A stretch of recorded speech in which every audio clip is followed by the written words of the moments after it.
इस संसार से उद्धार करने वाला नारायण ही हो सकते हैं। सत्वम भी नित्य विजितात्म गुण स्वधामना कालो वशीकृत विसृज्य विसर्ग शक्ति चक्रे विसृष्टमज ईश्वर षोडशारे निष्पीड्यमान उपकर सविभू प्रपन्नम। भगवान ने कहा प्रहलाद एक बात बता, संसार भयानक है, यही बोलना चाहता है? बोले हाँ बिल्कुल सही बात, संसार बड़ा भयानक है, यहाँ भय से रहित कोई जगह नहीं है। फिर चाहते क्या हो? बोले और आप इस भयावने संसार के जनक हो, कारण हो, लेकिन आपका स्वरूप निर्भय है, आपको किसी से कोई डर नहीं, भय नहीं। नित्य विजितात्म गुण स्वधामना। और मैं निर्भय कैसे हो गया? प्रहलाद जी कहने लगे आपका स्वरूप ही ऐसा है।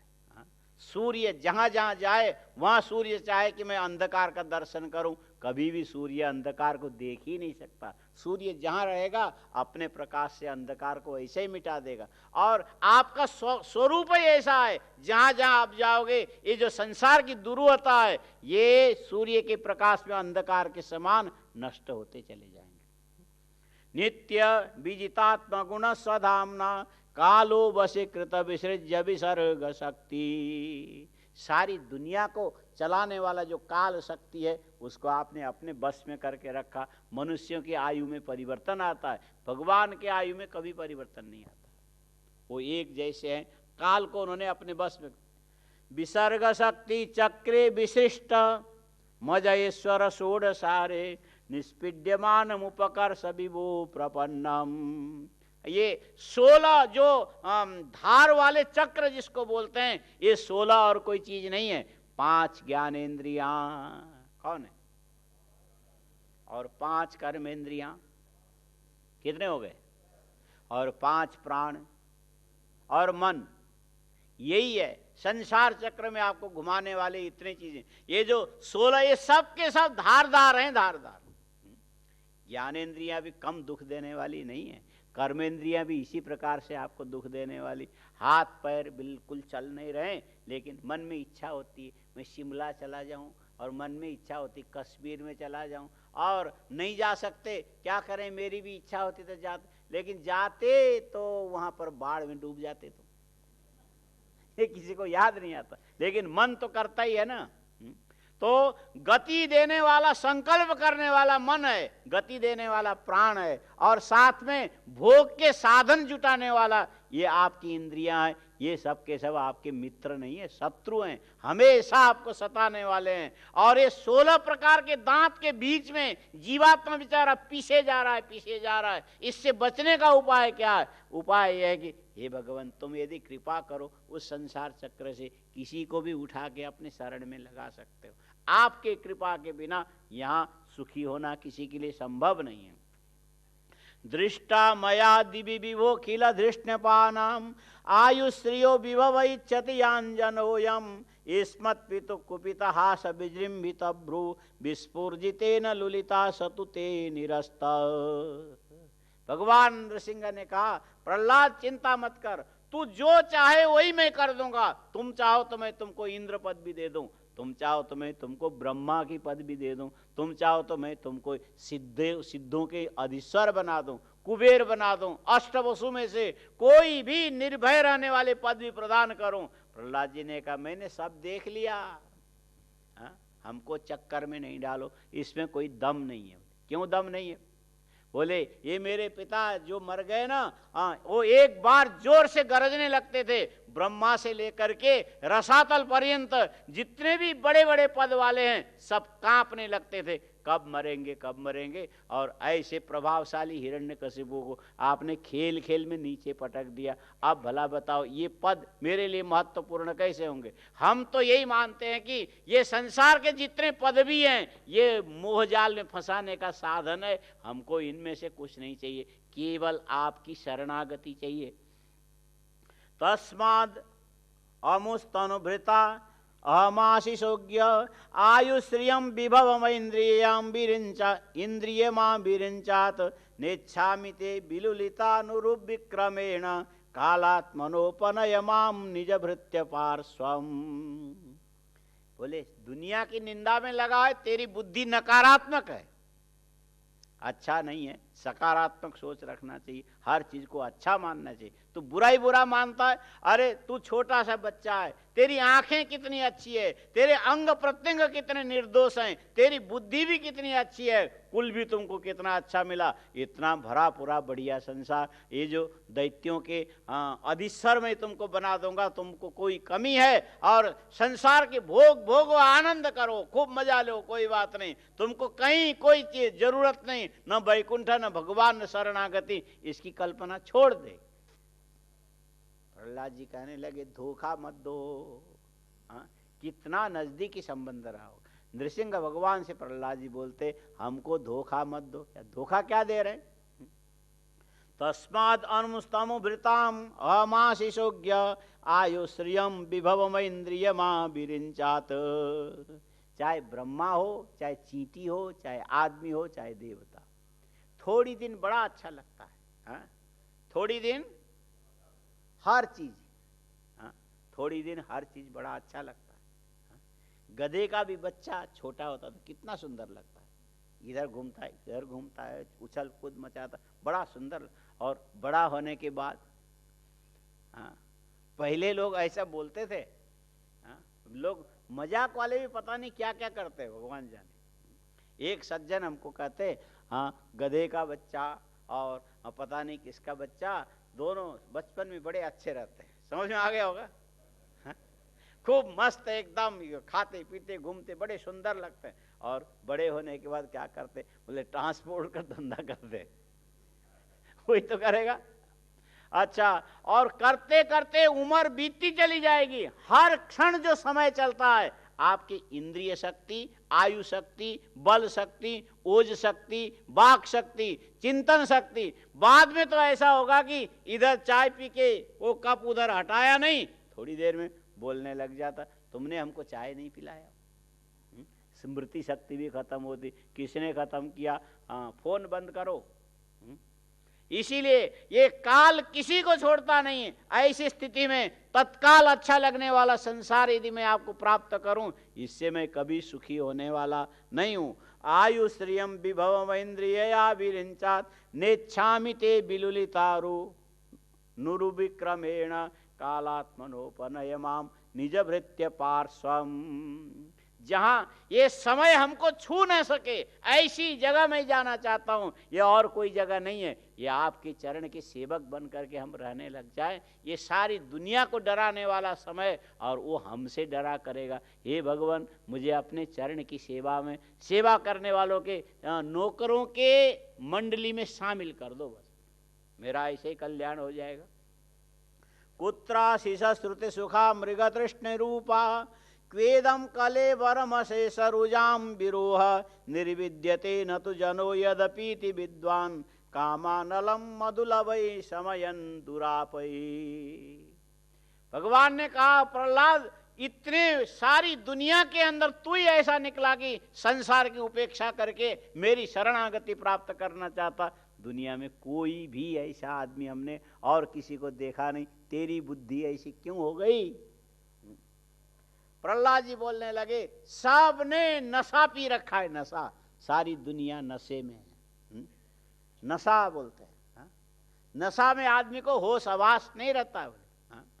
तो कौन सा नशा? कुत्राशिष श्रुति सुखा मृग तृष्णे रूपा। ये जो पृथ्वी में रहोगे, स्वर्ग की कल्पना करोगे, ऐसा लगेगा स्वर्ग मिले तो बड़ा अच्छा है। आपको स्वर्ग अच्छा लगेगा कि बुरा लगता है? हाँ, देखा नहीं है, स्वर्ग नहीं देखा, बताने से तो समझ में आ जाएगा। हाँ, स्वर्ग में भूख नहीं लगता है, खाओगे जरूर। स्वर्ग में दांत के डॉक्टरों के पास जाना नहीं पड़ता है, वहां चबा के नहीं खाना पड़ता। भौतिक शरीर नहीं है, तेजस शरीर, तेजोमय शरीर। और स्वर्ग में कभी भी आपको नाई के सहारे नहीं जाना पड़ेगा बाल कटवाने के लिए। वहां पर कभी भी ये बाल इससे ज्यादा बढ़ेंगे भी नहीं, आपकी इच्छा के अनुरूप चलेंगे। बोलो ये स्वर्ग कैसा है? अब समझ में आए? स्वर्ग में कभी आपके शरीर का वजन नहीं बढ़ेगा। वेट लूज करने के लिए आपको कहीं जाना नहीं पड़ेगा। वहाँ पर शरीर बिल्कुल ऐसा, यहाँ बैठ के संकल्प करो तो उड़ने लग जाओगे, जमीन में बैठो ऐसा नीचे बैठ, वहाँ कोई इस प्रकार के तेजोमय शरीर है। और शरीर स्वर्ग में कभी भी आपको मोतियाबिंद के ऑपरेशन के कोई शिविर में जाना नहीं पड़ेगा। हाँ, स्वर्ग में अभी थोड़ी दिन में होगा, मेरे ख्याल से कब होगा पता नहीं। आप लोग कहाँ जाना चाहते हो? परमानंद में जाना चाहते हो? हाँ, कि आनंद में? क्या चाहते हो बोलो? हाँ, आनंद में रहना चाहते हो कि परमानंद में? हाँ, यदि आनंद में कोई गड़बड़ी हो, आंखों में मोतिया वोतिया हो जाए, शायद 1 महीने के बाद शुरू हो जाएगा। कहाँ? संत परमानंद में।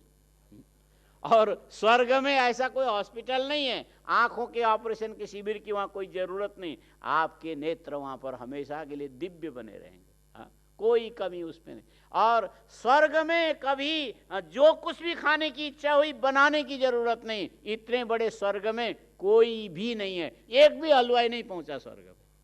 इसका दूसरा अर्थ मत लेना। समझ में आया?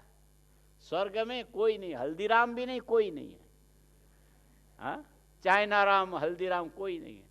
और उसके बाद भी स्वर्ग के देवता स्वाद नहीं लेते, ऐसा नहीं है, सब मजे से, वहां सब संकल्प से होने वाली चीजें। और जिस जिस चीज की आपके अंदर कल्पनाएं होगी सब कुछ मिल जाएगा। और आप स्वर्ग में रह करके समझो कि 5 मन दूध के बना हुआ खीर पूरा का पूरा पीने के स्वाद की अनुभूति कर सकते हो। लेकिन इतने दूध से ऊपर से पानी पी करके दस्त लगने लग जाए, आपको शौचालय जाने की जरूरत नहीं पड़ेगी। स्वर्ग के शरीर वाले कभी शौच के लिए नहीं जाते, स्वर्ग के शरीर में पसीना नहीं आता, स्वर्ग के शरीर में पेशाब नहीं लगता। पानी प्यास का अनुभव करोगे, पानी पीने के संकल्प मात्र से अनुभव करोगे, लेकिन इसमें से निकलने वाले मल निस्सारण की पद्धति स्वर्ग के अंदर है ही नहीं। इसीलिए स्वर्गीय शरीर दिव्य शरीर बोलते हैं।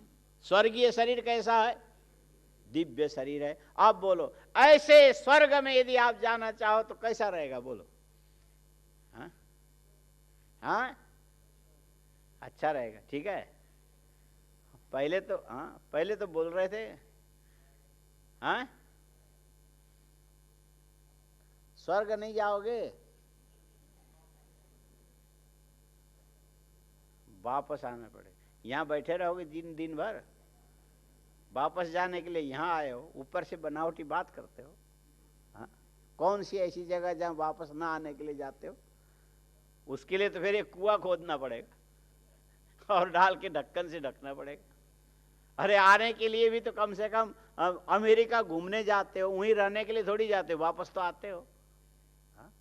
स्वर्ग ऐसा मिले तो क्या हर्ज है जाने में बोलो? कोई परेशानी है? एक ही परेशानी है, जिंदे नहीं जा पाओगे, मरना पड़ेगा। स्वर्ग जाने में तकलीफ नहीं है, एक ही तकलीफ है, मरे बिना स्वर्ग नहीं मिलेगा। कितने पैसा आपने रखा होगा, दूसरा मरे आपको स्वर्ग नहीं देगा। ऐसा हो सकता है? यदि दिल्ली वालों को ऐसा कोई मिल जाए कि स्वर्ग तुम जाओगे हम मरेंगे, तो दिल्ली वाले कोई भी न मरता। इतने पैसे सबने कमा के रखा है, चलो तुम मरो हम स्वर्ग जाते हैं। लेकिन स्वर्ग का शर्त यह है, खुद मरे बिना स्वर्ग। दुनिया में ये कानून बन गया है, मुहावरा बन गया है, और खुद मरे बिना स्वर्ग नहीं मिलेगा, ये याद करो। बोलो हाँ, फिर से बोलो, खुद मरे बिना। और आपको याद हो चाहे ना हो, कल भूल जाओगे, लेकिन ये बात मैंने एकदम पक्का याद करके रखा है।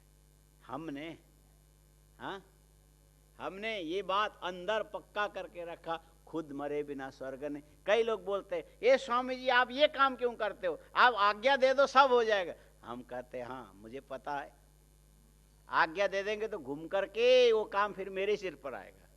हाँ, वो दूसरे को आज्ञा देगा, वो तीसरे को देगा, चौथे को देगा, अंत में जाके अंतिम वाला बोलेगा कि मुझे पता नहीं, फिर उठ के जाना। कई बार हम कहते हैं ये एक पुस्तक अंदर से उठा के लाओ, वो बोलेगा ये कहाँ है, वो बोलेगा वो कहाँ है, तीसरा अंत में यहाँ आइए। माने खुद मरे बिना स्वर्ग नहीं मिलता है। संदेशों खेती नहीं होती है। दूसरे के भरोसे कोई काम छोड़ दो, ये सही सलामत हो करके कभी आने वाला नहीं है। स्वर्ग बढ़िया है लेकिन मरे बिना नहीं मिलेगा, दूसरे के मरने से भी नहीं मिलेगा। और यहाँ बोला तुमको हम स्वर्ग दे देते हैं, तू काहे को परेशान होता है? बोले मैंने देख लिया। प्रहलाद बोलता क्या देखा? ये स्वर्ग के अंदर बोलने में सुनने में बड़ा अच्छा लगता है, मृग मरीचिका के समान है, लेकिन वहां जाओ तो मालूम पड़ेगा कुबेर की दुश्मनी है अग्नि से, अग्नि की दुश्मनी है वरुण से, वरुण की दुश्मनी है दूसरे देवता से, सब एक दूसरे के काट में लगे रहते। और स्वर्ग में दिल्ली से भी भयंकर राजनीति है, स्वर्ग में दिल्ली से भी भयंकर राज। वहां तो पता नहीं कितने आप और कितने बीजेपी और कितने कांग्रेस, कोई हिसाब ही नहीं। हर व्यक्ति एक एक पार्टी है, हर व्यक्ति। और ये पार्टियों का काम सकारात्मक नहीं होता, इनका काम नकारात्मक ही होता है। हाँ ये खराब है, इसने ठीक नहीं किया, इसने ठीक नहीं किया। अच्छा तुमने ठीक किया? बोले हम तो बेठीक के लिए बहुत पुराने माहिर थे, 60-70 साल तक राज किया, हम किसी को ठीक होने नहीं देते थे, ये कैसे ठीक हो रहा है? ये बेठीक है। हा? ये जो सामने वाला ठीक हो रहा है। और ये आग स्वर्ग के अंदर कण कण के अंदर लगा रहता, कोई किसी को देख करके राजी नहीं, अरे के आंख में अंदर ही अंदर आग जलती है। और ऐसे स्वर्ग को मैंने देख लिया। भगवान से कहता मुझे ऐसा नहीं चाहिए, ये मृग तृष्णा जैसा ही है। ये निर्विद्यते न तु जनो यदवीति विद्वान कामानलम मधुलवै। भगवान ने पूछा फिर इस दुनिया के लोग इस प्रकार के संसार में रमण क्यों करते हैं? इसीलिए कि ये जो काम है ना, काम एक क्षण के लिए संसार की दुखरूपता को भुलवा देता है, ख्याल में नहीं आने देता है, और उसी के लालच में दुनिया घूम रही है। लेकिन इसके स्वरूप को मैंने समझ लिया, हे भगवान मेरा तो कल्याण करो। क्वाहम रज प्रभवई सतमोधिकेस्मिन् जात सुरे तरकुले क्वतवानुकंपा न ब्राह्मणो न तो भवस्य न वै रमाया अन्यन्मेर्पित शिरसि पद्मकर प्रसाद। प्रहलाद जी बोलने लगे मैं हैरान हो जाता हूं। क्यों हो जाता? भगवान नृसिंह से पूछा संसार में बहुत से ऐसे आपके प्रिय भक्त लोग हैं। नृसिंह ने कहा कौन कौन है? एक तो ब्रह्मा जी है, वो कोने में बैठे हैं कहीं पर, और थोड़ी देर पहले डर रहे थे, अब आप शांत हुए तो ठीक है। दूसरा कौन है? बोले भगवान शंकर हैं, वो कैलाश पे समाधि लगा के बैठे। तीसरा कौन है? बोले तीसरी लक्ष्मी है जो आपकी सेवा निरंतर करती रहती है। और कौन है? बोले और भी कई ऐसे ऐसे इंद्र आदि देवता हैं, लेकिन है तो आप इसमें बोलना क्या चाहते हो? मैं बोलना ये चाहता हूं कि इतने नजदीकी जो आपके भक्त मंडली है, उनमें से कभी भी आपने अपना हाथ सिर पर ऐसा रखा हो, कभी हुआ क्या? लक्ष्मी के सिर पर भी बोले लक्ष्मी के सिर पर मैंने बहुत बार हाथ रखा। प्रहलाद जी बोलते झूठ बोलते हो। कौन बोलता? कैसा बच्चा था? भगवान नृसिंह से बोलता आप झूठ बोलते हो, आप लक्ष्मी के सिर पर ऐसा हाथ नहीं रख सकते जैसे मेरे सिर पर फेर रहे हो। अरे लक्ष्मी मेरी पत्नी है, और उसके सिर में जू नहीं है कि मैं हाथ में फेर सकूं। अपनी पत्नी है। प्रहलाद जी बोलते अच्छा बताओ, लक्ष्मी के सिर पर आप खून से लथपथ हाथ ले जाके ऐसा फेरोगे क्या? ऐसा करोगे? अच्छा जैसे मुझे आपने गोद में बैठाया, ब्रह्मा जी को कभी बैठाया? शंकर जी के सिर पर ऐसे खून से लथपथ हाथ लेके ठुड्डी उठा के और आप शेर बन करके मुझे चाट रहे, ऐसा शंकर जी के साथ किया? और नारद जी के साथ भी ऐसा हुआ? कोई संसार में जितने भी बड़े से बड़े भक्त कहलाए, किसी को यह सौभाग्य मिला क्या जो आपके गोद में बैठ करके आपकी स्तुति कर रहे हैं? ऐसा मौका आज तक किसी को मिला? भगवान कहते ऐसा कर्म किसी ने आज तक किया ही नहीं। इसका मतलब है मैं 5 साल के बालक ने कौन सा ऐसा कर्म किया होगा जिससे इतनी बड़ी कृपा आपने मेरे ऊपर किया? इसका मतलब है आप अकारण कृपा करते हैं, कीमत लेके कृपा करने वाले आप नहीं। ये समझ में आया? न ब्राह्मणो न तो भवस्य न वै रमाया यन्मेर्पित शिरसि पद्म कर प्रसाद नैषा परावरमतिर्भवतो ननुष्याम जंतुर्यथात्म सुहृदो जगतस्तथापि। बोलने लगे संसार में बहुत से अच्छे वस्तु हो सकते हैं, लेकिन कहीं भी आप जैसा कोई चीज मिलने वाला नहीं है। संसेवया सुरतरो रिवते प्रसाद सेवानुरूप मुदयो न परावरत्वम। भगवान ने पूछा, प्रहलाद बच्चा है, कुछ भी बोलता जाता है, लेकिन एक बात बता, इतना करुणा वरुणा मेरा स्वरूप है और कोई भी इस स्वरूप का इस प्रकार से फायदा नहीं ले सकता, सभी लोग दुखी हैं, इसका कारण क्या है? बोले, हे भगवान, आप चेतन होके भी जड़ हो। प्रहलाद ने बोला भगवान नृसिंह से, आप चेतन होकर भी जड़ हो। बोले, क्या मतलब है? आप कल्प वृक्ष के समान हो। वृक्ष जड़ ही तो होता है, चेतन होकर के भी उसमें जड़ की प्रधानता है।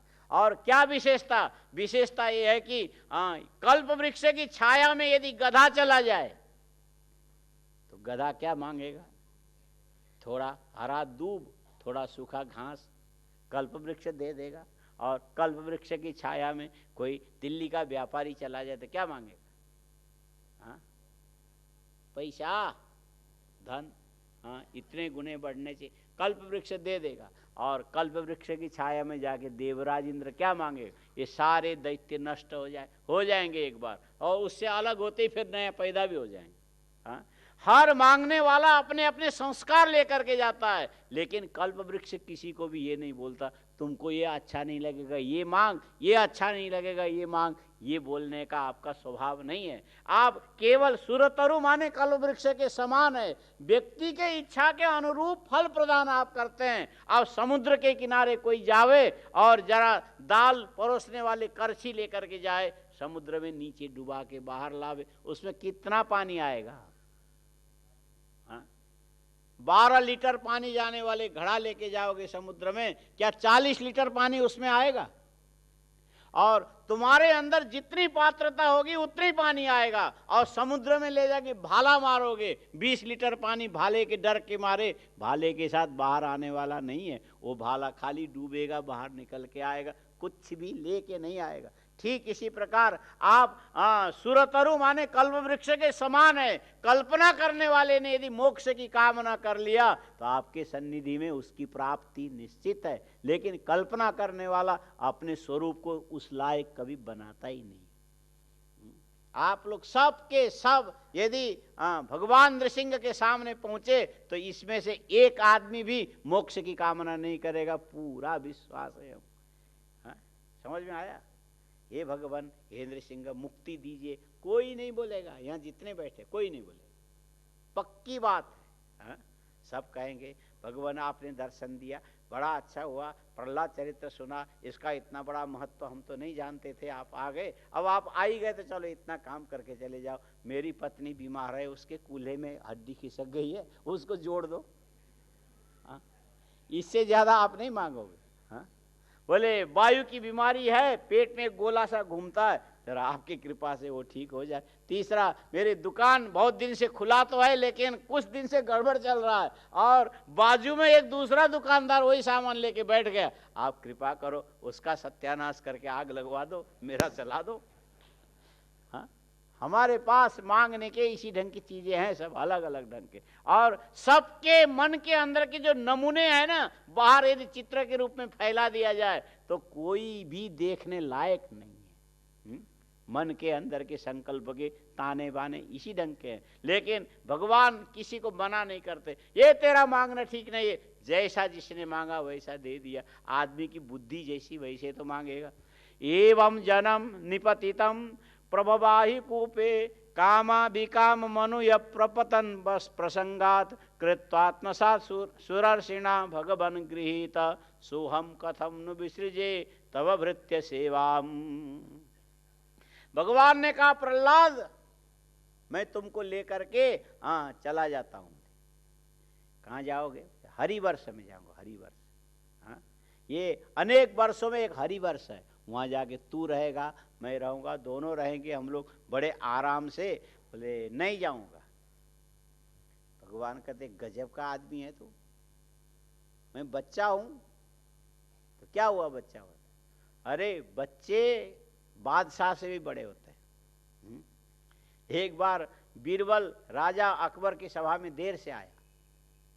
अकबर ने कहा बीरबल तू टाइम का पालन नहीं करता, देर से आया।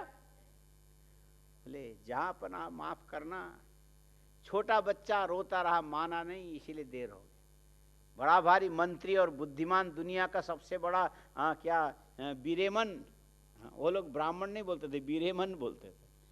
बीरेमन कहलाता है एक छोटे बच्चे को तू प्रसन्न नहीं कर सकता है और मेरा मंत्री बने घूम रहा है। बोले जहां पना आप तो कर सकते हो, ला बुला बच्चे को, मैं करता हूं। तो बीरबल लाया। तो अकबर ने पूछा क्या चाहिए? बोले गन्ना चाहिए, गन्ना।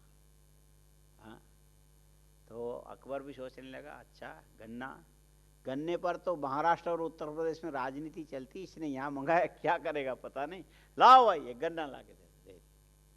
तो बच्चे ने कहा अब? बोले इसको 2 टुकड़े करो। तो वो आदमी गन्ना लाने वाला हाथ में वो लेके आया था और काट से काट के 2 टुकड़ा किया। बच्चा कहता ठीक नहीं हुआ। क्या हुआ? एक बड़ा है एक छोटा है, इसको जोड़ो फिर बराबर काटो। बोले जुड़ेगा नहीं, दूसरा आ जाएगा। बोले नहीं दूसरा नहीं चाहिए, यही बराबर काटना चाहिए, पहले जोड़ो इसको। अब बैठ करके रोने लगे करके। अब बीरबल कहता आप तो राजा हो, मनाओ। हाँ? भगवान कहने लगे तू भी ऐसा ही है, मैं कहता हूं हरिवर्ष में ले जाऊंगा, यही मेरा दिव्य रूप वहां रहेगा और तू मेरे साथ रहेगा। बोल चलेगा कि नहीं चलेगा? बोले नहीं जाऊंगा। बोले क्या बात हो गई? बच्चा है, समझता नहीं है। एवं जनम निपतितम प्रभवायि कूपे कामाभिकाम मनुय प्रपतन प्रसंगात कृत्वात्मसात सुरर्षिणा भगवान गृहीत सोहम कथम नु विसृजे तव भृत्य सेवाम। मुझे आपके सन्निधि में अपने अनादिकाल से चला आया संसार का प्रवाह दिखाई पड़ रहा है। मैंने कितनी लंबी यात्रा तय किया, दुख से दुख, दुख से दुख, काम से काम, काम से काम, माने एक क्षण भी फुर्सत नहीं मिला। ऐसे भयंकर संसार में और नीचे और नीचे और नीचे डूबता चला जा रहा था। लेकिन मुझे बचाया तो किसने बचाया? आपके सेवक नारद जी ने बचाया। इनकी संगति यदि मुझे न मिली होती तो आज मैं आपके सामने स्तुति करने वाला ऐसा न रहता। फिर क्या करोगे? बोले नारद जी के सेवा को छोड़ करके मैं आपके न हरिवर्ष जाऊंगा न कोई और वर्ष जाऊंगा। बोले मैं तो आपके सेवक के सेवक बनना पसंद करता हूं। तब भृत्य सेवाम, और आपके भृत्य जो ये नारद जी हैं उनकी सेवा, उनकी सन्निधि में जो आनंद मुझे मिलता है और वैकुंठ में भी नहीं मिलेगा, आपके चरण के समीप में भी नहीं मिलेगा, क्योंकि आप तक पहुंचाने वाले तो यही हैं। शायद ये सारी चीजें पहले देखा होगा इन लोगों ने, बोल आपके लोक भाषा में प्रसिद्ध है ना, गुरु गोविंद दोनों खड़े। इसी में से लिया होगा कि नारद जी के आज्ञा के बिना मैं आपके साथ कहीं जा नहीं सकता। मत प्राण रक्षण मनंत अपि दुर्बधश्च मन्ये स्वभृत्ति शिवाक्यमृतम विधातुम खड्गम प्रगृह्य यदबोचद सद्विधत्सु स्वामीश्वरो मदपरो बतुकम हरामी। देखो यहाँ आके हरामी शब्द का प्रयोग किया भाई।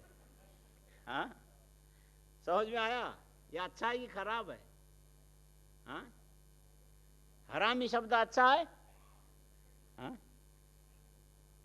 इतना अच्छा तो नहीं, लेकिन यहाँ प्रयोग कर, ये संस्कृत में है। संस्कृत में आकर के हरामी भी अच्छे होते हैं। बोलो, हिंदी में जाकर के अच्छा भी बुरा हो जाता है और संस्कृत में आकर के हरामी भी अच्छे हो जाते हैं। हाँ, क्या बोलना चाहते हैं यहाँ? लेखड़ मत प्राण रक्षण मनंत पितुर्बधश्च। प्रहलाद जी बोलने लगे ये जो रूप लेके आप प्रकट हुए हो ना, ये किसी के कहने से आप आए हो। हाँ? भगवान को प्रहलाद जी बोलने लगे आप दूसरे के कहने में चलते हो, किसी ने कहा तो आप ऐसा रूप लेके आ गए। आपके कोई अपना नियम धर्म कुछ नहीं है। जो जैसा फूंक मारे वैसे ही। हाँ? विश्वनाथ संन्यास आश्रम के संघ हो आप। जिसने फूंका उसी की ओर से बजोगे, और आपका कोई अपना नियम सिद्धांत वगैरह कुछ है ही नहीं। बोले क्या कहना ये चाहता हूं कि ये जो इस रूप में जो आप प्रकट हुए, पहले तो नारद जी ने कहा प्रहलाद की रक्षा के लिए भगवान ऐसे प्रकट होंगे, और उधर जाके नारद जी ने कहा मैंने ऐसा बोल दिया, अब ऐसे प्रकट हो ना। बोले अच्छा अच्छा, तेरी बात में मान लो।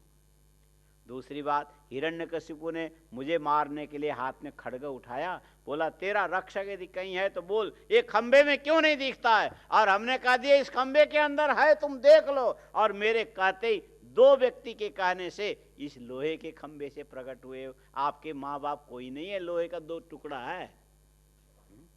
प्रहलाद जी ने कहा एक जो फट गया इधर, दूसरा इधर गिरा, ये आपके, आप ही निश्चय करो ये माँ है कि ये बाप है, कि ये बाप है कि ये माँ है। हाँ? इसी से तो आप आए, और आपका कोई अपना नियम जाति इत्यादि कुछ नहीं है। भक्त ने कहा तो उसी के अनुरूप आपने स्वरूप बना लिया। ये रूप तो आपके नारद जी के कहने से बना है, और अनुग्रहित किया मेरे ऊपर, ये मैं मानता हूं। आज हाथ पकड़ के मुझे ले जाने लगो, मैं नारद जी को छोड़ करके आपके साथ जाने वाला नहीं हूं। जो नारद में ये सामर्थ्य है, हाँ, नारायण को अचिंत्य जो रूप है उसको ऐसे रूप में प्रकट कर सकते हैं, और उस नारद को छोड़ करके अकेले आपके साथ जाऊं, ये संभव नहीं है। एकस्त्वमेव जगदेतमवुस्य यत्त्वम् आद्यन्तयो पृथगवस्यति मध्यतश्च सृष्ट्वा गुणव्यतिकरं निजमायेदं नानेव तैरवसितस्तदनुप्रविष्ट। अच्छा, भगवान कहने लगे क्या तुम जहां वहीं रहोगे? बोले कहीं भी रहूं फर्क नहीं पड़ता, अब मुझे गुरु जी की कृपा से तत्वबोध हो गया। जहां भी रहूं मैं आपसे दूर नहीं हूं। आप न हो ऐसी कोई जगह है क्या दुनिया में? सोने से क्या क्या आभूषण नहीं बनते, सोने से क्या क्या वस्तुएं नहीं बनती है, हर जगह सोने की उपलब्धि जैसी होती है। इसी प्रकार इस संसार के अभिन्न निमित्त उपादान कारण आप हो। मैं चाहे वैकुंठ जाऊं, मैं चाहे स्वर्ग में रहूं, मैं चाहे नरक में जाऊं, लेकिन कोई ऐसी जगह नहीं जहां आपका अस्तित्व न हो। इसीलिए स्थान छोड़ के जाने की आवश्यकता नहीं, मेरे समझ में आ गया। लेकिन आपकी प्राप्ति में जितने भी साधन होना चाहिए उन साधनों का खुलासा करना बाकी बच गया। इसमें कितना 50 लोग हैं, 50 में से अभी 30 हुए हैं। कितने हो गए? कितने बचे? काफी ज्यादा ले गए आप। 50 में से 30 हो गया तो 20 ही तो बचा। हाँ, तो अब ये 20 शायद कल पूरा हो जाएगा क्या? हाँ, नहीं आप कहो तो कर देंगे, नहीं तो खींचते जाएंगे क्या? हाँ, क्या चाहते हो, इसको पूरा करना कि खींचते ले जाना? जो भी होगा बता देना, कल देखेंगे, आज तो समय हो गया। ओम पूर्णमदः पूर्णमिदं पूर्णात् पूर्णमुदच्यते पूर्णस्य पूर्णमादाय पूर्णमेवावशिष्यते। ओम शांति शांति शांति। मैं बुलाना चाहूँगा पूज्य महाराज श्री के आशीर्वाद के लिए श्री आदर्श क्वात्रा जी को, श्री चंद्र प्रकाश अग्रवाल जी भामा जी को, श्री कुलवीर जी कोहली जी को, श्रीमती प्रेमलता अरोड़ा जी को और श्री बनारसी दास गुप्ता जी को। कृपया आप लोग मंच पर आएं और पूज्य महाराज श्री जी से आशीर्वाद ग्रहण करें। जरा सा शीघ्रता करें। आदरणीय सज्जनों, ये हमें पता है कि सबको इस समय जल्दी है जाने की, लेकिन थोड़ा सा शांति बनाए रखिएगा। जिन लोगों के पास अपनी गाड़ियां हैं, कृपया गाड़ियों को सही ढंग से लगाएं। एक इनोवा गाड़ी है 2250 जो कि ठीक नहीं लगी है, और एक गाड़ी स्पार्क है 6854। तो कृपया ये गाड़ियाँ ठीक से लगाएं।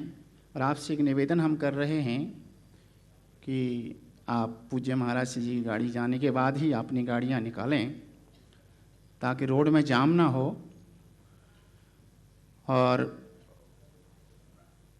सबको सुविधा हो। आरती हेतु बुलाना चाहूँगा आज श्री आदर्श क्वात्रा जी को, श्री कुलवीर जी कोहली जी को, चंद्र प्रकाश अग्रवाल जी भामा जी को, बनारसी दास गुप्ता जी को, श्री पुरुषोत्तम मल्होत्रा जी को, श्रीमती प्रेमलता अरोड़ा जी को, श्रीमती अरुणा लिखा जी, उमा शर्मा जी, अनिल पसरीचा जी, कुबेर दत्त शर्मा जी, नारायण दास जी,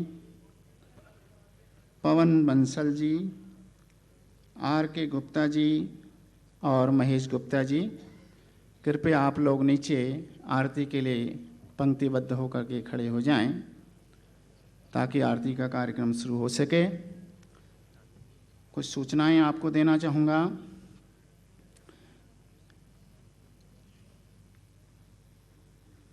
निवेदन है, कृपया समय पर आएं, अपने कीमती सामान को संभाल के रखें। कोई भी अवांछित तत्व भीड़ का फायदा उठाकर आपको नुकसान पहुंचा सकता है। तो बार बार आपसे निवेदन है, कृपया भीड़ न करें, पंक्तिबद्ध होकर के प्रसाद लेने के लिए आएं। आरती में भीड़ न करें, चप्पल जूते खोल के आएं। कृपया आरती में चप्पल जूते खोल के आएं। और जिनका नाम लिया जा रहा हो, कृपया वही लोग आरती के लिए खड़े हों।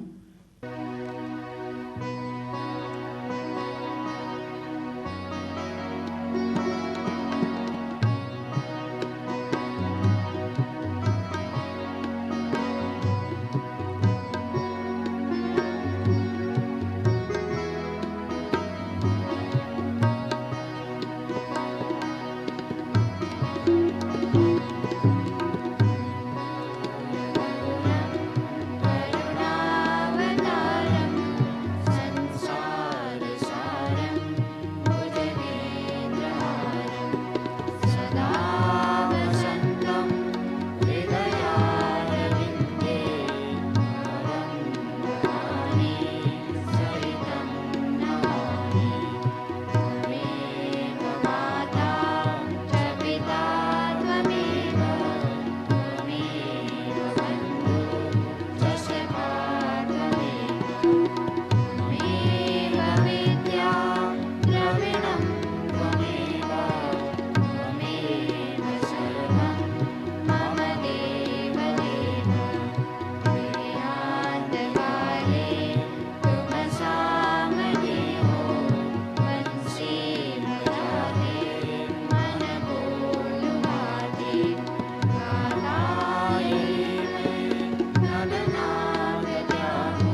मंगलायतनोऽग्रजो मंगलम पुंडरीकाक्षो मंगलायतनो हरि अपवित्रः पवित्रो वा सर्वावस्थांगतो विवा यस्मरेत् पुंडरीकाक्षं भ्यन्तरशुचिः सर्वं शुचिः आत्मानां प्रोक्षो पूजा संभारां च संप्रोक्षो हस्ते पुष्पं गृहीत्वा गणपतिं ध्यायेतो ओम गणानान्त्वा गणपतिगुं हवामहे प्रियपतिगुं हवामहे निधीनान्त्वा निधिपतिगुं वसो मम आहमजानि गर्भधमा त्वमजासि गर्भ अम्बे अम्बिकें बालिके नमा नयति स सत्यश्वगाः सुभद्रिकां कां वासिनीं सिद्धिबुद्धिसहितायो श्रीमन्महागणाधिपतये नमः मंगलमूर्तये नमः नमस्कारान् समर्पयामि विनायकं गुरुं भानुं ब्रह्म विष्णु प्रणम्यादौ सर्वकामार्थसिद्धये संकल्पाः हस्ते जलमादायो विष्णोर्विष्णोर्विष्णुः अद्य पूर्वोच्चारितो एवं ग्रहगुणगणविशेषेण विशिष्टायां सुपुण्यतिथौ गोत्राः नामाहं सपत्नीकोऽहं सकुटुम्बोऽहं सपरिवारोऽहं करिष्यमाणो प्रारब्धेऽस्मिन् सङ्कल्पोक्तफलप्राप्त्यर्थं श्रीमद्भागवत पारायणो कथाश्रवणकर्मणि तदङ्ग श्रीमद्भागवत पूजन अहं करिष्ये तत्रादौ निर्विघ्नपरिपूर्तये महागणपतिस्मरणं वक्रतुण्डमहाकाय सूर्यकोटिसमप्रभ निर्विघ्नं कुरु मे देव सर्वकार्येषु सर्वदा नमस्कारान् समर्पयामि हस्ते पुष्पं वा तुलसीपत्रं गृहीत्वा पावकानाः सरस्वती बाजेभिर्वाजिनी जज्ञं अष्टुधिया वसु इदं विष्णुर्विचक्रमे त्रेधानि ददे समूढमस्य वाग्मुसुरे स्वाहा शान्ताकारं भुजगशयनं पद्मनाभं विश्वाधारं गगनसदृशं मेघवर्णं शुभांगं लक्ष्मीकान्तं कमलनयनं योगिभिर्ध्यानगम्यं वन्दे विष्णु भवभयहरं सर्वलोकै यं प्रभजन्तमनुपेतमुपेतकृत्यं द्वैपायनं विरहकातर आजुहावो पुत्रेति तन्मयतया तरवो विनेदु तं सर्वभूतदयं मुनिमानतोऽस्मि श्रीमद्भागवत ग्रन्थारिष्टात्रो कृष्णाय नमः ध्यायामि ध्यानार्थे आसनार्थे पुष्पं वा तुलसीपत्रं समर्पयामि विलेपनार्थे चंदनम श्रीखंडम चंदनम वेद्यम गंधाढ्यम समनोहरम विलेपनम सुरश्रेष्ठो चंदनम अक्षताश्च सुरश्रेष्ठा कुंकुमाक्ता मया निवेदिता भक्त्या ग्रहाण परमेश माल्यादीन सुगंधीनि मालत्यादीन वै प्रभो मयार्तानि पुष्पाणि पूजार्थं पुष्पमालां समर्पयामि सेवंतिका बकुलचंपकपाटलाब्जै पुन्नागजातिकरवीर बिल्वप्रबाल तुलसीदलमालतीभिः स्वां पूजयामि जगदीश्वर मे नानाविध पुष्पाणि समर्पयामि नैवेद्यं पुरतः संस्थाप्यो धूपो दीपाः वनस्पतिरसोद्भूतो गन्धाढ्यो गन्धोत्तमाः आग्रेयः सर्वदेवानां धूपोऽयं साज्यन्ति संयुक्तं मन्यना योजितं मया दीपं गृहाण देवेशो त्रैलोक्यं तिमरा भक्त्या दीपं प्रयच्छामि देवाय परमात्मने श्रायमान् निर्यात् घोरा दीपज्योति नमोस्तुते श्रीमद्भागवत ग्रन्थारिष्टात्रो कृष्णाय नमः धूपम् आघ्रापयामि प्रत्यक्ष दीपं प्रदर्शयामि हस्तप्रक्षालनं नैवेद्यं शर्कराखण्डखाद्यानि दरिक्षेर्कृतानि च भोज्यं च नैवेद्यं प्रतिगृह्य सत्यन्वर्तेन परिषिञ्जामि धेनुमुद्रान् प्रदर्शो ग्रासमुद्राम् अर्पयेतो ओम प्राणाय स्वाहा अपानाय स्वाहा व्यानाय स्वाहा उदानाय स्वाहा समानाय स्वाहा नैवेद्यम निवेदयामि नैवेद्यांते आचमनीयं जलम समर्पयामि श्रीफलं गृहीत्वा इदं फलं मया देव स्थापितं वरुदस्तव प्राप्तिर्भवेत् जन्मनि जन्मनि श्रीफलं समर्पयामि हस्ते पुष्पं गृहीत्वा ध्यानम् ओम पावकानाः सरस्वती बाजेभिर्वाजिनीवति यज्ञं वष्टुधिया वसु नारायणं नमस्कृत्यं नरं चैव नरोत्तमं देवीं सरस्वतीं व्यासं ततो जयम् कृष्णाय वासुदेवाय हरये परमात्मने प्रणतक्लेशनाशाय गोविन्दाय नमो नमः प्रार्थना पूर्वक नमस्कारां समर्पयामि अनया पूजया श्रीमद्भागवत ग्रंथाधिष्ठात्रो कृष्णः प्रियतां न मम श्रीकृष्णार्पणमस्तु।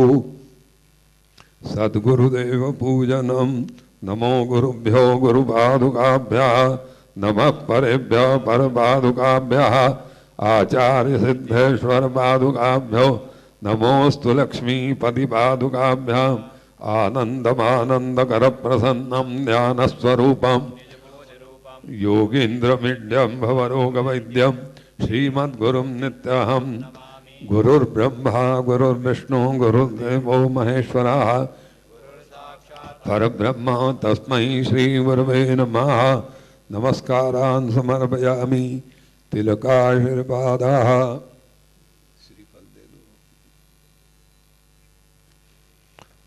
मंत्रार्था सबला सन्तु पूर्णा सन्तु मनो शत्रुणां बुद्धिनाशोस्तु मित्राणां दीर्घायुष्याभिवृद्धिस्तु आरोग्यमस्तु।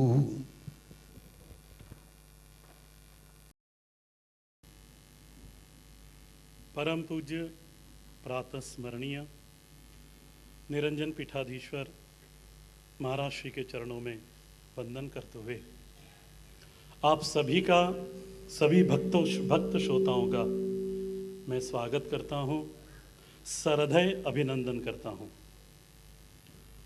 पद्म पुराण में भागवत जी की महिमा गाते हुए पद्म पुराण कहते हैं श्रीमद् भागवती वार्ता सुराणाम अपि दुर्लभा।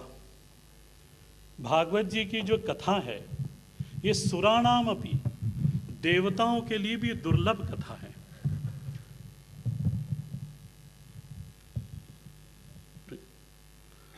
सुराणाम अपि दुर्लभम, मैं पूरी जिम्मेदारी के साथ महाराज कह सकता हूं, और प्रभु कृपा महाराज श्री का आशीर्वाद कि देव लोक के जितने भी देवता होंगे उन सब की दृष्टि इस शाह ऑडिटोरियम पर होगी, क्योंकि वो देखते हैं कि हमें जो कथा दुर्लभ है वो इस मनुष्य लोक में सुलभ हो गई। तो आभार के पात्र हैं श्री दक्षिणामूर्ति गौ सेवा समिति के सदस्य जिन्होंने इस पाक्षिकी भागवत का आयोजन करा। आज भागवत, इस पाक्षिकी भागवत का 8वां दिवस है और हम महाराज श्री के मुख से 7वें स्कंद में प्रस्तुत भगवान श्री नरसिंह की लीलाएं, प्रहलाद चरित्र, हिरण्यकश्यप चरित्र सुन रहे हैं। 7वें स्कंद में जो मूल संवाद है वो महाराज परीक्षित का और श्री शुक महर्षि का, और इसी मूल संवाद के अंतर्गत कथा का अंतर्भाव होता है और धर्मराज युधिष्ठिर और देव ऋषि नारद, इनका संवाद शुरू होता है। नारद जी धर्मराज को प्रहलाद चरित्र सुना रहे हैं। वर्तमान में जो कथा प्रसंग चल रहा है, भक्त प्रहलाद भगवान नरसिंह की स्तुति कर रहे हैं।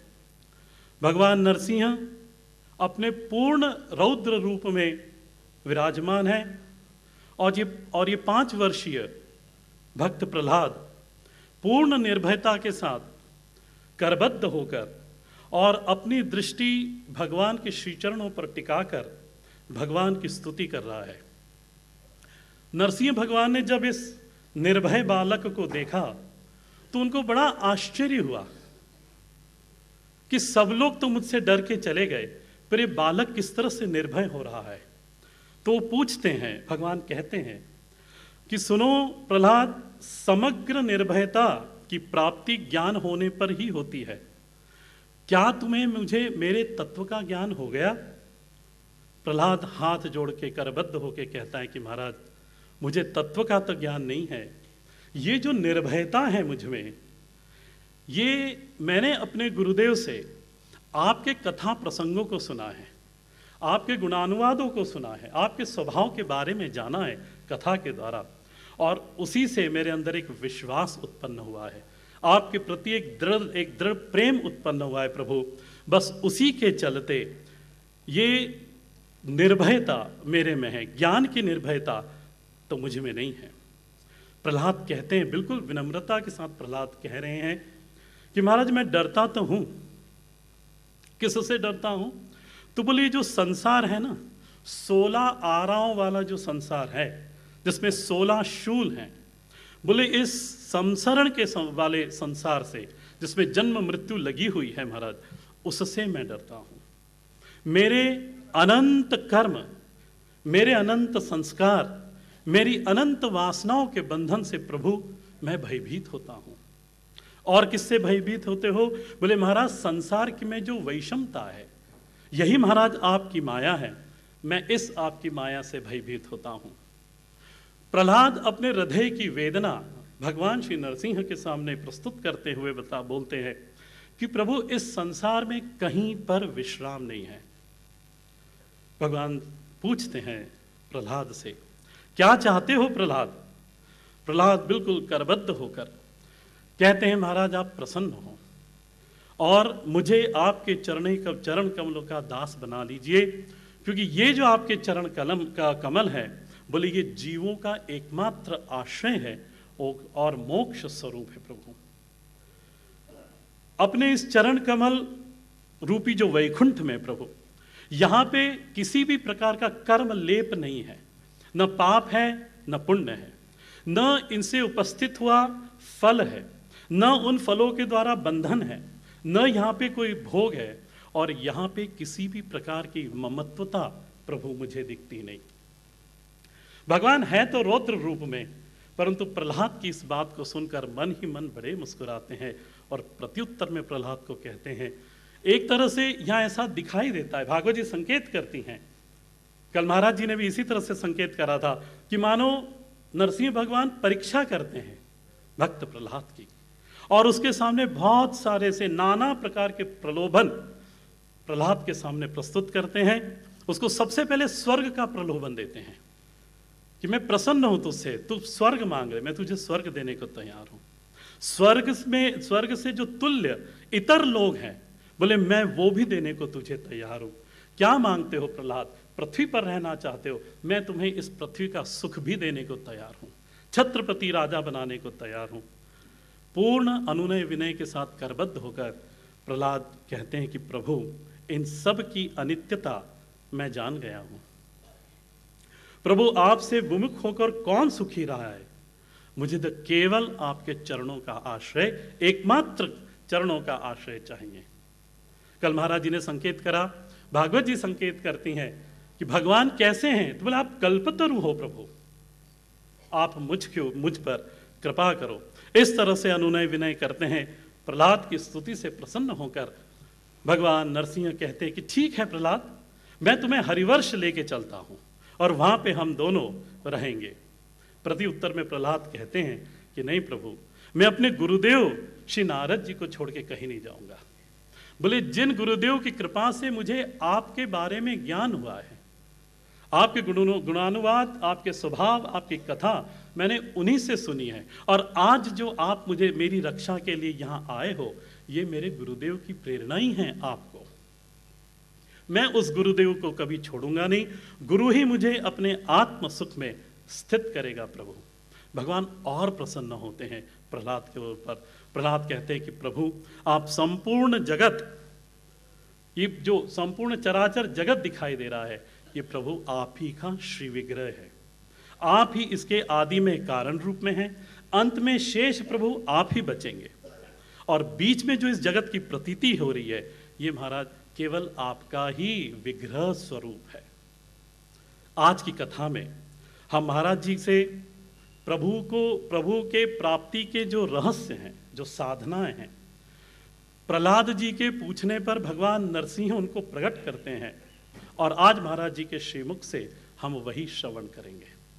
यं ब्रह्मा वरुणेन्द्र रुद्र मरुतस्तुन्वन्ति दिव्यैस्तवैर् वेदैः साङ्गपदक्रमोपनिषदैर्गायन्ति यं सामगाः ध्यानावस्थिततद्गतेन मनसा पश्यन्ति यं योगिनो यस्यान्तं न विदुःसुरासुरगणा देवाय तस्मै नमः। वंशी विभूषितकरान्नवनीरदाभात् पीताम्बरात् दरुणबिम्बफलाधरोष्ठात् पूर्णेन्दुसुन्दरमुखादरविन्दनेत्रात् कृष्णात् परं किमपि तत्त्वमहं न जाने, कृष्णात् परं किमपि तत्त्वमहं न जाने।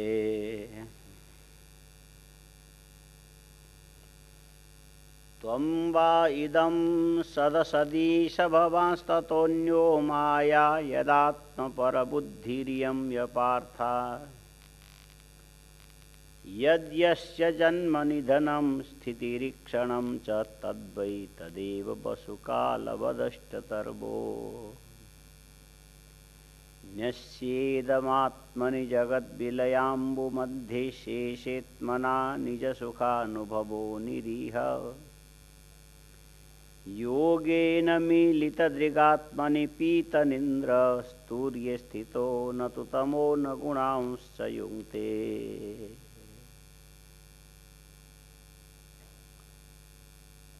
प्रहलाद जी ने भगवान की स्तुति किया।